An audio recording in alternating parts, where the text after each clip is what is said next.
So I thought that was really interesting.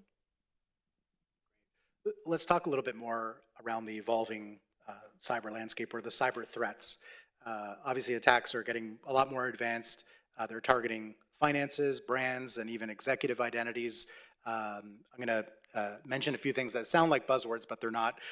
New challenges like deepfakes, ransomware, non-human identities. These are all very current, real big problems that add to sort of the complexity of the landscape. So, thoughts on that, and any views on like how security teams are tackling these evolving threats, and sort of what new strategies are emerging to address them. I don't know, Ernie, and then maybe Anshu. Yeah, so there's a lot of things there. So with non-human identities, that's been an afterthought to human identities. They're overprivileged, too much access. So there's a group of companies that have come out over the last few years trying to tackle this.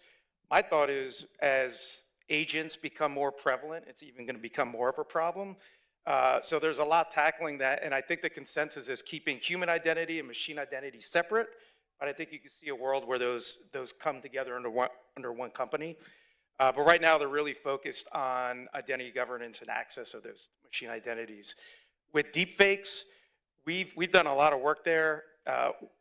Based off stuff I've seen, it's going to be a big problem. Right now, it's mostly deepfakes to call centers. Last summer, the Ferrari CEO was deepfaked, and that was put out in Fortune and a bunch of different magazines. The thing, though, as an investor, we like to follow the money. So right now, there's really no budget for deepfakes. I've talked to probably 30 chief information security officers, even at big banks, and the money's not there. So like everything in cyber, it kind of takes a few big attacks, a loss of money, and then boom. So I think it'll be a big issue, but not yet. There's everything in cyber is either compliance-driven or attacks-driven. Until the big breach happens. Well, that's, Yeah, that's the attack. well, the attacks don't matter when there's no breach. I'll take the Right, compliance that's right. side. And probably a lot of attacks happen with there's no breach. Yes, yeah. I think we are moving towards zero trust model, where trust nobody. Verification is required for everything. Verification is required for human identity. Verification is required for non-human identity.